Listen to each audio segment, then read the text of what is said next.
Hello guys, for today's video, inimbitahan nga pala kami ni Papsi kagabi. Ayan, mag-dinner date daw kami. O, di ba? Na-surprise ang inyong mom she's dahil alam nyo, ilang years na rin na hindi nag-invite itong Papsi ko. Kakain kami sa labas. Alam nyo naman, may anak tayo dahil sa mas pina-priority natin yung anak bago yung sarili natin, bago yung ating mga happenings. So, ito na-surprise ako. O, di ba? Mas maganda talaga tong hindi tayo yung nagpaplano. Yung mga lalaki, kumbaga, yung nagmo-move ng mga kaganapan sa buhay-buhay. So, na-appreciate ko lang. So, nandito kami sa aming lugar, mga kamamshis, ang isang kainan. Sikat po ito na kainan. Kaso lang, ngayon lang po kami kumain dito. Lagi lang po namin itong nadadaanan kapag pumupunta kami Cagayan de Oro City. Ito po yung Maki's Barbecue Only Rice. So, dito super ganda po talaga ng lugar. At saka, ang pagkain nila ay super duper sarap po. As in mga kamamshis. Guys, nakita rin ang nagkakaroon ng kasi. Anong first na silang vaccine. Para guys.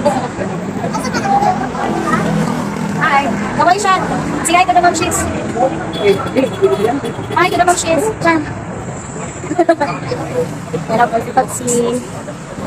So dito mga kamamshis, hinintay lang po namin ang aming mga orders. So habang naghihintay ay dito sabi ko kay Papsi ay ayan, mag-usap-usap lang kami. At saka dito nakita ko talaga ang kasiyahan ni Papsi na makita kaming masaya ngayon. Ayan, nakikita niya po yung aming mukha. At habang hinihintay nga po ay sabi ko videohan niyo kami ni Shanshan.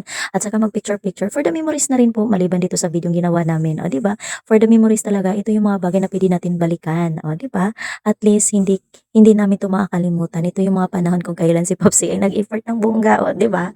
At yan po ay sobrang, wala lang, nakakatuwa lang isipin, no, na yung tipong hindi na ikaw yung nag-iisip ng mga bagay katulad nito, yung nagpi-prepare, kung ano yung dapat gawin sa okasyon na ganito, ganyan, o, di ba? So, super na-appreciate ko lang talaga si Popsi. So, natutuwa naman ako. At dito ay sobrang dami na po ng tao. Order na mo nga chicken and pork. Isa ka order ni sa pork. So, only rice diri guys. Nagtagdaduhan na din with rice ni Papsi.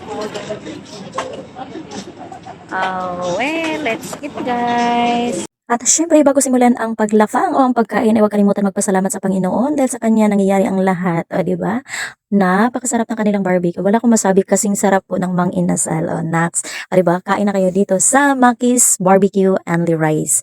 Dito lang yan located sa Alay, Manolo Partits, Bukidnon. Mga kamamshis. Ayan, mga kapitbahay natin dyan. O mga kaibigan na gustong kumain, kain na kayo. O, diba?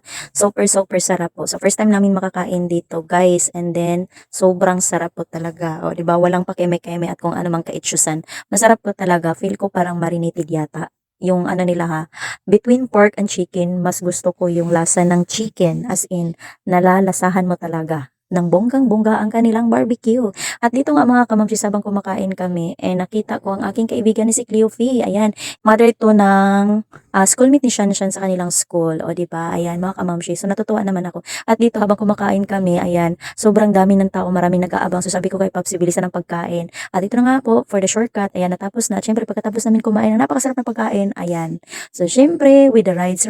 So, mas maganda na tong ganito na simple lang. At least enjoy kayo. O, di ba? Parang wala lang. At least na-enjoy ninyo yung mga buhay-buhay niyo. Once in a lifetime lang kasi mangyayari yung ganyan. So, grab the opportunity guys. Ayan, maraming salamat sa inyong lahat sa walang sawang pagsuporta ng aming mga mini vlogs. And happy hearts day sa ating lahat. God bless you at huwag kalimutan magpasalamat kay Lord kung bakit tayo nakapag-diriwang ng ganitong okasyon.